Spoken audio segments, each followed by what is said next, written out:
an endangered species that has become extinct, does it matter to that species that happened? I mean, are those entities, when they die, they make that transition? That was a very good way of asking that, because you blocked us from our favorite line. But we're going to give it to you anyway. Okay. We like to say, do you really miss the dinosaurs? But you didn't ask the question from that framework. You asked the question from the framework of the dinosaur. Does the dinosaur miss not being here? Yeah. And we say, why would you think that the energy that you knew as dinosaur is not here? In other words, as your species evolve, the energy that was within them did too. We're coming back to the thought forms that we were talking about earlier. In other words, everything expands, nothing ceases to be.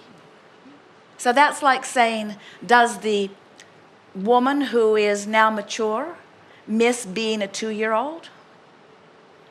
It's the same thing.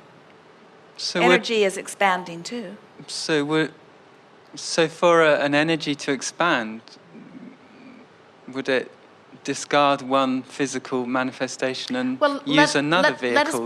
Let us put it into another way of looking at it.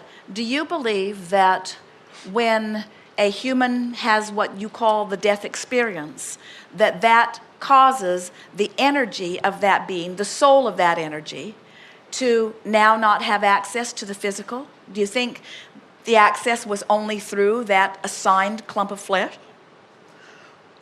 A clump of soul and a clump of flesh? I don't know. I mean, do we choose a clump of flesh to have an experience through? You really don't know, do you? The non-physical energy is a stream of energy. Yeah. And it can stream wherever it is focused. And it can focus wherever it chooses to focus. There are this interdimensional communication that we are talking about. We were not waiting around for a new baby to be born so that we could flow forth. We just saw an open vortex in Esther and came right through. Okay. We see how you come to that, because you see yourselves as clumps sitting in your individual chairs. And so then you think that there are clumps of energy that are assigned to clumps of flesh.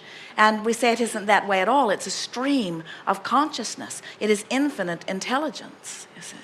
So is the infinite intelligence I am, while I'm here in this clump of flesh, I could still experience things through other mediums. I could pretend I'm a tiger and experience that. From your physical perspective, it's possible for you to project your thought. Yeah. From your non-physical perspective, it happens frequently. In other words, the source that is you enjoys the vantage point of many physical beings. That's why often you will feel you are getting a message from a bird, because the bird is literally channeling the information and coming into your vicinity and performing in some way in order to get someone's attention. In other words, there is no... Let us just speak it clearly. Non-physical, which is all that is, has access to everything that you know is physical, and so much that you don't even recognize as physical, and can express itself through that. Even the cells of your body are receiving infinite intelligence. But because you can't translate it through your physical format, then it's not really something that you call part of your reality, even though it is part of someone's reality. Jerry and Esther were telling friends at dinner last night a story. Esther's father had a funeral experience not too long ago.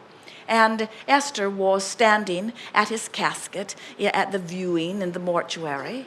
And there was a very large, unbecoming fly that seemed to be very interested in her father. And he just buzzed all around nearby. And Esther did not think that it was appropriate and was doing her best to get the fly to go someplace else. And Esther seemed to be the keeper of the fly, and she's looking around wondering why the people who operate the place would let something like that happen. And about the time the fly landed on her father's nose, Esther had had about enough of it, and she set out to find something she was going to do in that fly.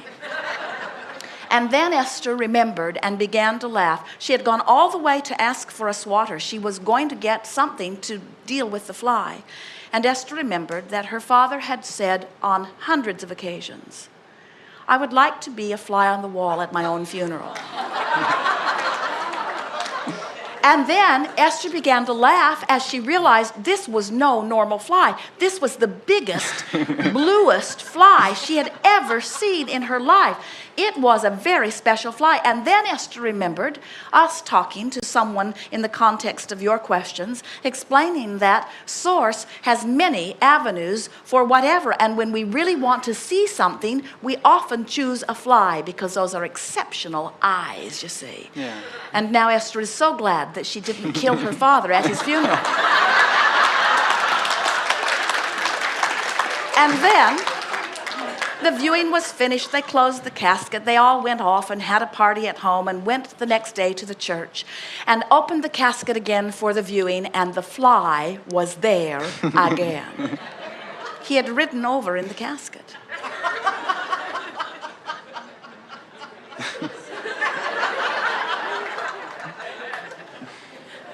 Does that answer your question? Yes.